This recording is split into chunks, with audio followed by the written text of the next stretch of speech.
నమస్తే. Welcome to BRK health. నేను ఝాన్సీ. ఇక 35 సంవత్సరాలకు పైగా తనకంటూ ప్రత్యేక స్థానం సంపాదించుకున్నారు. అది ఎందులో అనంటే ఆయుర్వేదంలో తనకంటూ ప్రత్యేక స్థానం సంపాదించుకున్నారు. అలాగే వంటింటి చిట్కాలకు పెట్టింది పేరు. వంటింటి వైద్యానికి కేర్ ఆఫ్ అడ్రెస్ ఆయన. ఆయన మరెవరో కాదు, డాక్టర్ చిట్టుపొట్ల మధుసూదన్ శర్మ గారు. ఆయన్నడిగి ఇవాళ ముఖ్యంగా మోకాళ్ళ నొప్పులతో బాధపడుతున్న వారికి ఎలాంటి చక్కటి రెమెడీస్, అది కూడా మన వంటింట్లో దొరికే వాటితో చక్కటి రెమెడీ తెలియజేయడానికి ఆయన మనతో పాటున్నారు. సార్‌తో మాట్లాడదాం. నమస్తే సార్. నమస్తే అమ్మా. సార్, మరి ఈ మధ్య అన్నిటితో పాటు ఇది కూడా వయసుతో సంబంధం లేకుండా మోకాళ్ళ నొప్పితో చాలా మంది బాధపడుతున్నారు సార్. అంటే మోకాళ్ళలో గుజ్జరిగిపోవడము, లేదా ఏదైనా పెయిన్ రావడము, మాటి మాటికి ఇలా లాగుతూ ఉండడము, అలాంటి వాటి కోసం ఒక మంచి హోమ్ రెమెడీ చెప్పండి సార్. తప్పకుండా అమ్మా. చాలా వీడియోస్‌లో కూడా మోకాళ్ళ నొప్పులకు సంబంధించి చక్కగా ప్రస్తావించి యాహ్! చక్కటి ఫార్ములాస్ చెప్పడం జరిగిందమ్మా. అవును సార్. చాలామంది ఆ వీడియోస్ ఫాలో అవుతూ మరి చక్కటి లబ్ధి కూడా పొందుతున్నారు. అవును సార్. కామెంట్స్ రూపంలో తెలియజేస్తున్నారు. ఫోన్స్ తెలియజేస్తున్నారు. అవును సార్. చాలామంది చాలా ఆనందంగా ఉన్నారమ్మా ఇలాంటి ఫార్ములాస్ అన్ని అవును సార్. వాడుకొని. అవును సార్. సో, అటువంటి మరొక మంచి ఫార్ములాని, అనుభూతమైనటువంటి ఫార్ములాని, అందరికీ అందుబాటులో ఉండేటువంటి ఫార్ములాని, అందరూ తయారు చేసుకోదగ్గ ఈజీ ఫార్ములాని మరొకటి కూడా చెప్తానమ్మా. Okay sir. సో, ఈ మోకాళ్ళ నొప్పుల సమస్యని సంధివాతం అని చెప్పేసి ఆయుర్వేద వైద్యంలో చెప్తారమ్మా. Okay sir. సో, పూర్వకాలం అయితే మరి ఈ యొక్క మోకాళ్ళ నొప్పుల సమస్య 50 సంవత్సరాలు లేదా 60, 70 సంవత్సరాలటువంటి వయస్సున్నటువంటి వాళ్ళలో వచ్చేదమ్మా. హ్మ్. సో, వివిధ రకాల కారణాల రీత్యా ఈ రోజుల్లో మరి 25, 30 సంవత్సరాల నుంచి కూడా మోకాళ్ళ నొప్పులు మొదలవుతున్నాయమ్మా. Okay sir. నిజంగా వాళ్ళు పడేటువంటి బాధ వర్ణాతీతం. హ్మ్. దీనికోసం అని చెప్పేసి వాళ్ళకు తెలిసి తెలియక అవగాహన లోపంతో మరి ఆరోగ్య స్పృహ సరిగ్గా లేకపోవడం చేత పప్రమెంట్ లాగా ఆధునిక కృత్రిమ రసాయన ఔషధాలు, డాక్టర్ల పర్యవేక్షణ లేకుండా, మరి డాక్టర్ల అనుమతి లేకుండా విచక్షణ రహితంగా విచ్చలవిడిగా వాడుతున్నారమ్మా. అవును అది సార్. ఏమాత్రము ఆమోదయోగ్యం కాదు, క్షేమదాయకం కాదు, ఆరోగ్యదాయకం అంతకన్నా కాదమ్మా. ఓకే సో, ఈ సార్. నేపథ్యంలో మరి ఆయుర్వేదం వైద్యం పైన, ప్రకృతిలో దొరికేటువంటి ఔషధాల పైన సదవగాహన కలిగి ఉండి వాటిని సద్వినియోగం చేసుకున్నట్లయితే మల్టిపుల్ బెనిఫిట్స్ ఉంటాయి. అన్ని సైడ్ బెనిఫిట్స్ ఉంటాయి. ఎలాంటి సైడ్ ఎఫెక్ట్స్ ఉండవు. క్షేమదాయకంగా పనిచేస్తుంది. దీర్ఘకాలం పాటు వాడినప్పటికీ ఎలాంటి ఇబ్బంది ఉండదమ్మా. అవును మరి సార్. అలాంటి ఔషధాలు నేను చాలా చెప్పడం జరిగింది. ఇప్పుడు ఈ వీడియోలో మరొక కొత్త ఔషధాన్ని కూడా మన ప్రేక్షకులకు పరిచయం చేసేసి తయారు చేసేటువంటి విధానం కూడా చెప్తాను తల్లి. Okay sir. సో, మరి వాటికి కావాల్సిన ఇంగ్రీడియెంట్స్ ఏంటి సార్? దానికి కావాల్సిన పదార్థాలు రెండే రెండమ్మా. ఏవి సార్? మొట్టమొదటిది వచ్చేసి నువ్వులు. నువ్వులు. నువ్వులు. Okay sir. రెండవది వచ్చేసి శొంఠి. ఓకే. ఈ 2 ఇంచుమించు ప్రతి ఇంట్లో ఉంటాయమ్మా. Okay sir. నువ్వులు మన ఇంట్లో ఉండేటువంటి ఆహార పదార్థమే. ఓకే. శొంఠి కూడా అల్లం నుంచి తయారు చేస్తారమ్మా. ఇంచుమించు చాలా ఇళ్లలో శొంఠి కూడా ఉంటుంది. Okay sir. లేని పక్షంలో ఆయుర్వేద ఔషధ విక్రయశాలలో గానీ, పచారీ కొట్లలో గానీ అమ్మా శొంఠి మార్కెట్‌లో కూడా దొరుకుతుందమ్మా. అవును సార్. శొంఠి దొరుకుతుంది. శొంఠి పొడి దొరుకుతుంది. Okay so, sir. మనసుంటే మార్గం ఉందమ్మా. అవును సార్. సో, ఖచ్చితంగా ఆ ఔషధాలైతే ఈజీగా మనం సేకరించుకోవచ్చు. ఒకవేళ శొంఠి ఏదన్నా అవసరమైతే కూడా హ్మ్. ఈ తయారు చేసుకోవడం కూడా ఈజీ. వాడుకోవడం ఈజీ. రిజల్ట్స్ కూడా చాలా ఈజీగా వస్తాయమ్మా. Okay so, sir. ఆ యొక్క ఔషధాన్ని ఏ ఏ పాలలో, ఏ పద్ధతిలో కలుపుకొని, ఏ అనుపానంతో వాడుకోవాలి, ఏ టైంలో వాడుకోవాలి, మిగతా వివరాలన్నీ నేను చెప్తాను తల్లి. ఓకే తయారు సార్. చేసి కూడా చూపిస్తాను. ఓకే అమ్మా, సార్. ఎలా తయారు చేసుకోవాలని ఇప్పుడు చూపిస్తానమ్మా. Okay sir.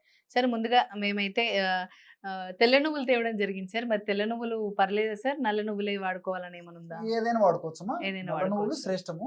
Okay sir. ఒకవేళ మనకు టయానికి దొరకనప్పుడు మరి నల్ల నువ్వులు దొరకనప్పుడు తెల్ల నువ్వులైనా వాడుకోవచ్చమ్మా. Okay so, sir. తెల్ల నువ్వులు, నల్ల నువ్వులు ఏవి వాడుకున్నా మంచిదే. వీలైనంత వరకు నల్ల నువ్వులు వాడుకోవడం మంచిదమ్మా. Okay sir. అమ్మా. సో, అందుకే ఇప్పుడు ఈ నల్ల నువ్వుల పొడి కూడా మీరు తయారు చేసినట్టుందమ్మా. అవును సార్. అవును సార్. 2 అందుకని తీసుకొచ్చారు. చిన్న డౌట్ పై అడిగాను సార్. అవునమ్మా. ఆ!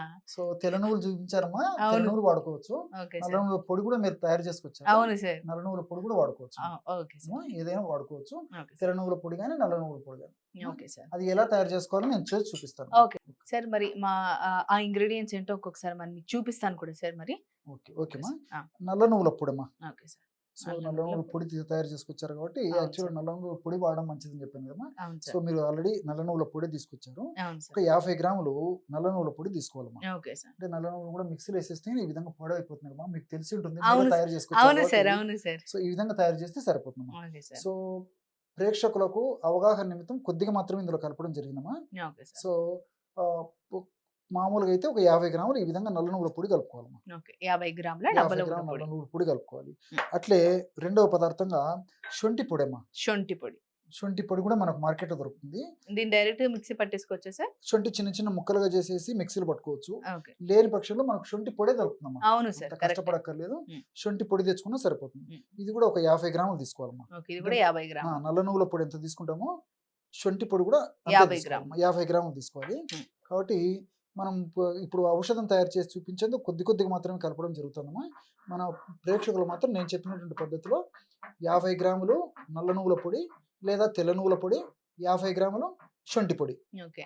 ఈ 2 పదార్థాలు ఒక చిన్న పాత్రలో కలిపేసేయాలమ్మా.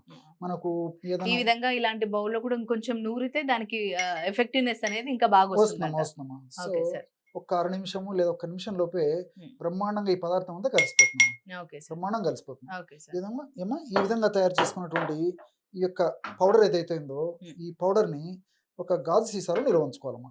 Okay sir. అమ్మా? ఉమ్. సో గాజు సీసాలో ఈ పౌడర్ని నిల్వ ఉంచుకోవాలన్నమాట. ఓకే ఈ సార్. విధంగా తయారు చేసుకుని, సో ఈ విధంగా తయారు చేసుకున్నటువంటి పొడిని ఓకే ఒక సార్. గాజు సీసాలో నిల్వ ఉంచుకోవాలమ్మా. Okay sir. అమ్మా, ఇది చూడండి ఎన్ని రెండు డేస్ ఉంటుంది సార్ ఇది? రెండు పదార్థాలు కలిపినాయి కదమ్మా. అవును యాక్చువల్గా సార్. ఏంటంటే ఈ విధంగా తయారు చేసుకున్న తర్వాత అమ్మా, ఇది క్వాంటిటీ మనం కొద్దిగానే తయారు చేసుకున్నాము. ఈ విధంగా యాక్చువల్గా పౌడర్ తయారు చేసుకున్న తర్వాత మాక్సిమం 2 months వరకు వాడుకోవచ్చు అమ్మా.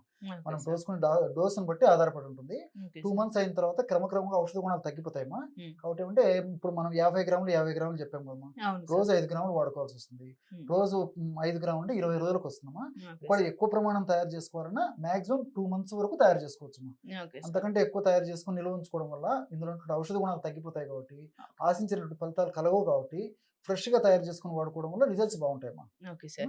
ఇంతకు ముందు అయితే నల్ల నువ్వులు అయితే పూర్తిగా నల్లగా ఉన్నాయి సార్. ఎప్పుడైతే సొంటి పొడి అయితే కలిపేశారో అది కొంచెం గ్రీన్ రంగులోకి మారింది కలర్ సార్. చేంజ్ అయింది. Okay sir. సో ఈ విధంగా తయారు చేసుకున్నటువంటి పొడిని గాజు సీసాలో నిల్వ ఉంచుకున్న తర్వాత ఓకే సార్. ఎలా ఔషధాన్ని వాడుకోవాలంటే మా ఉమ్. రోజు ఉదయం ఆహారానికి ఒక అరగంట ముందమ్మా, ఉమ్. రాత్రి ఆహారానికి ఒక అరగంట ముందు ఉమ్. అర టీ స్పూన్ అమ్మా, ఉమ్. 2.5 గ్రామ్, ఉమ్. 2.5 గ్రాము ఈ విధంగా ఒక చిన్న ప్లేట్లో ఉమ్. పౌడర్ తీసుకోవాలమ్మా. ఉమ్. అర టీ స్పూన్ ఉదయము, ఉమ్. అర టీ స్పూన్ రాత్రి ఆహారానికి ముందు. ఉమ్. అంటే రోజుకి 5 గ్రాములు అవుతుందమ్మా. Okay. 2.5 grams morning, 2.5 grams night. Um. అర టీ స్పూన్ మార్నింగ్, అర టీ స్పూన్ నైట్. ఈ విధంగా ఒక చిన్న ప్లేట్లు తీసుకొని ఉమ్. తగినంత తేనె కలపాలమ్మా. తేనె. తేనె ఓకే ఉమ్. సార్. ఉమ్. తగినంత తేనె. ఉమ్. అంటే షుగర్ వ్యాధిగ్రస్తులు అయితే పౌడర్ను అలాగే నీళ్ళలో కలిపి తీసుకోవచ్చమ్మా. ఉమ్. ఈ తేనె వాడదగినటువంటి వాళ్ళందరూ కూడా తగినంత తేనెతో కలిపి తీసుకోవడం వల్ల ఓకే. రిజల్ట్స్ కూడా చాలా త్వరగా వచ్చేదానికి అవకాశం ఉంటుంటుంది అనమాట. కాబట్టి స్వచ్ఛమైనటువంటి తేనె తగినంత ఈ విధంగా కలుపుకోవాలమ్మా. Okay sir. కాబట్టి మనం తయారు చేసుకున్నటువంటి చూర్ణం అంటే శొంఠి పొడి, నల్ల నువ్వుల పొడి మనం కలిపి తయారు చేసుకున్నాం కదమ్మా. అవును సార్. ఆ చూర్ణం 2.5 గ్రామ్స్ తీసుకున్నాము. ఉమ్. ఆ 2.5 గ్రామ్స్ చూర్ణంలో తగినంత స్వచ్ఛమైనటువంటి తేనె కలిపాం. ఓకే తేనె సార్. కలపడం వల్ల బ్రహ్మాండమైనటువంటి లేహ్యం లాంటి మోకాళ్ళ నొప్పులు తగ్గించేటువంటి ఔషధం రెడీ అయిపోయిందమ్మా. Okay sir. ఈ విధంగా తయారు చేసుకున్నటువంటి ఔషధాన్ని ఒక ప్రమాణంగా సేవించాలి. ఉదయం పూట ఇలాగే కలుపుకొని సేవించాలి, రాత్రి పూట కూడా ఇలాగే కలుపుకొని సేవించాలమ్మా తేనెతో. Okay so sir. తేనె వాడకూడనటువంటి వాళ్ళైతే కాస్త నీళ్ళలో కలిపి తీసుకోవచ్చు, లేకపోతే 50 ml 100 ml గోరువెచ్చని పాలలో కలిపి కూడా తీసుకోవచ్చు అమ్మా. Okay sir. Okay sir. So దీన్ని మనము పొద్దున తినడానికి అరగంట ముందు, నైట్ తినడానికి అరగంట ముందు దీన్ని గనక తీసుకున్నట్టయితే మంచి ఉపశమనం కలుగుతుందని అవునమ్మా. అంటారు సార్. ఇది వయసుతో సంబంధం లేకుండా ప్రతి ఒక్కరు తీసుకోవచ్చు అంటారా, లేకపోతే పెద్దవాళ్ళకి మాత్రం అందరూ వాడుకోవచ్చమ్మా. అందరూ చిన్న వాడుకోవచ్చు? పిల్లలు అయితే డోస్ తగ్గించాలమ్మా. ఓకే. 2.5 గ్రామ్స్ అంటే పెద్దలకు సంబంధించిన డోసు. అవును. చిన్న పిల్లలు అయితే 1 గ్రామ్, 1.5 గ్రాము, 2 గ్రామ్స్ అట్లా వాళ్ళ యొక్క వయస్సును బట్టి, శరీర తత్వాన్ని బట్టి, అదేవిధంగా వాళ్ళ యొక్క బరువును బట్టి, వాళ్ళ యొక్క వ్యాధి యొక్క ఉధృతిని బట్టి ఆ విధంగా 1 గ్రామ్ నుంచి 1.5 గ్రాము, 2 గ్రామ్స్ వరకు కూడా వాడుకోవచ్చు. Okay sir. పెద్దవాళ్ళ డోస్ అయితే మాత్రం హాఫ్ టీ స్పూన్ అమ్మా. ఓకే. మొత్తంగా ఇలా తీసేసుకొని అలా గుటుక్కున మింగేయలేము. ఎందుకంటే అవునమ్మా. కాస్త ఇవి కదా సార్ మన ఘాట్ ఎక్కువ ఉంటాయి ఇందులో. అవునమ్మా. తేనె కలిసింది కాబట్టి ప్రాబ్లం అమ్మా. ఆ చప్ప నుంచి కూడా చప్ప కావాలంటే చూడండి అమ్మా. Okay sir. ఆ నువ్వులు ఉన్నాయి, బాగా టేస్ట్గా ఉంటాయి. తేనె కలిసింది, టేస్ట్గా ఉంటుంది. సొంటి. శొంఠి కలవడంలో కూడా ప్రాబ్లం లేదమ్మా. ఓకే అది సార్. బాగా చప్పరించి కూడా మింగొచ్చమ్మా, ప్రాబ్లం లేదు. Okay sir. నేను ఒకసారి టేస్ట్ చేసి మా ఆడియన్స్ కోసం చెప్తాను సార్. చూడండి అమ్మా, చూడండి.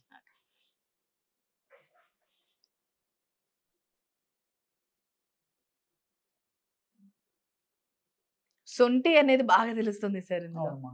సొంటి, తేనె తేనె ఇది బాగా తెలుస్తుంది. నువ్వులు కలిసిపోయాయి అందులో. అవును. సొంటి మాత్రం బాగా తెలుస్తుంది సార్. ఇంకా హెల్త్ కి మంచిది అని అంటున్నారు కాబట్టి మనకి పెద్ద ఖర్చు లేకుండా అవును. మంచి మన ఇంట్లోనే నిమిషాలు ఎప్పుడు కావాలంటే అప్పుడు ఏ సమయం సందర్భం లేకుండా మనకి ఇంట్లో కావాలి అనుకున్నప్పుడు టక్కున తీసుకునే చిట్కా చాలా బాగుంది సార్. అండ్ ఇది ఎన్ని రోజులు అలా వాడాలి సార్? తగ్గే వరకు వాడాలా? తగ్గేదాకా వాడుకోవచ్చమ్మా. ఆ.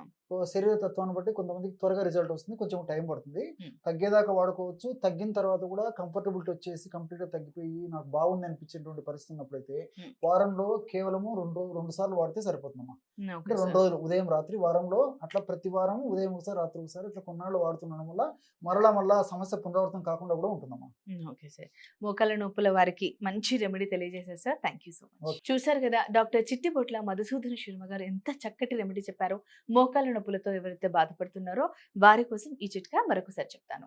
ముందుగా మీరు సొంటి ఏదైతే ఉందో దాన్ని ముక్కలుగా కట్ చేసుకొని పొడిగా చేసుకొని పక్కన పెట్టుకోండి.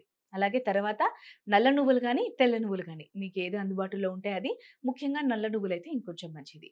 అలా వాటిని కూడా పొడి చేసుకొని పక్కన పెట్టుకోండి. అలాగే కొంచెం తేనె తీసుకోండి. ఈ 3 తీసుకున్న తర్వాత కలిపే విధానం చెప్తాను. ఒక చిన్నపాటి ప్లేట్ తీసుకోండి. ఆ ప్లేట్‌లో మామూలుగా ఫస్ట్ ఆఫ్ ఆల్ ప్లేట్ కన్నా ముందు ఒక చిన్న బౌల్ తీసుకొని, మనం ఇంతకుముందు ఏదైతే సొంటిని తీసుకున్నామో, సొంటి పొడి, ఆ చూర్ణం ఏదైతే ఉందో అది 50 గ్రాములు బౌల్‌లో తీసుకోండి. దాని తర్వాత ఇంతకుముందు మనం చేసి పెట్టుకున్న నల్ల నువ్వుల చూర్ణం ఏదైతే ఉందో దాన్ని మరొక 50 గ్రాములు తీసుకోండి. తీసుకొని దాన్ని మంచిగా కలిపేసుకోండి. ఎందుకంటే నల్ల నువ్వులు కాబట్టి అది నల్ల రంగులో ఉంటుంది. ఇది సొంటి కాబట్టి కొంచెం గోధుమ రంగులో ఉంటుంది. దాన్ని మంచిగా కలిపేసినట్టయితే అది మీకు గ్రీన్ కలర్‌లోకి వచ్చేస్తుంది. సో, ఆ మిశ్రమాన్ని ఒక చిన్న ప్లేట్ లాంటిది ఏదైనా తీసుకొని, లేదా మీకేదైనా కప్పున్నా, చిన్న కటోర లాంటిది ఏదైనా ఉన్నా పర్లేదు. దాంట్లోకి 1.5 గాని, మహా అంటే మీ ఏజ్ పెద్దది, పెద్దవాళ్ళు మీరు అని అనుకుంటే ఒక 2.5 గ్రాముల పొడి తీసుకోండి. చిన్న పిల్లలైతే వారి ఏజ్‌కి తగ్గట్టుగా 1 గ్రామ్ గాని, అర గ్రామ్ అలా తీసుకోండి. అలా తీసుకున్న తర్వాత దానికి తగ్గట్టు తేనె కలుపుకోండి. మీరు 2.5 గ్రాములు తీసుకున్నట్టయితే దానికి అనువుగా దానికి ఎంత సరిపోతుందో అంత తేనెని కలుపుకొని, అంటే క్రీమీ టెక్స్చర్ లాగా రావాలి. సో, అలా కలిపేసుకున్న దాన్ని ఉదయం ఆహ్, భోజనానికి ముందు అంటే బ్రేక్‌ఫాస్ట్‌కి ముందు అరగంట, అరగంట ముందు బ్రేక్‌ఫాస్ట్‌కి, అలాగే నైట్ టైమ్ గూడా డిన్నర్‌కి అరగంట ముందు. ఇలా అరగంట ముందు ఈ చూర్ణాన్ని కనుక మీరు తీసుకున్నట్టయితే క్రమేణా మీ మోకాళ్ళ నొప్పులు తగ్గుముఖం పడతాయని మన ఆయుర్వేద నిపుణులు డాక్టర్ చిట్టిబొట్లి మధుసూదన్ శర్మ గారైతే తెలియజేయడం జరిగింది. మరి ఇలాంటి వీడియోలు గనుక మీకు ఇంకా కావాలి అంటే, మీకు ఇంకా ఏదైనా సమస్య ఉంది అనంటే మాకు కామెంట్ రూపంలో తెలియజేస్తే నేను సార్‌ని అడిగి మీకోసం ప్రత్యేకంగా వీడియో చేసి మీరు పడుతున్న బాధకి మన ఇంటి హోమ్ రెమెడీ తెలియజేసేలా మేము చూసుకుంటాం. అలాగే ఈ వీడియో గనుక మీకు నచ్చినట్టయితే లైక్ చేయండి, షేర్ చేయండి, సబ్స్క్రైబ్ చేయండి. మరిన్ని అప్డేట్స్ కోసం చూస్తుండండి. అలాగే మరొక ఎపిసోడ్‌లో మళ్ళీ కలుద్దాం. నమస్తే.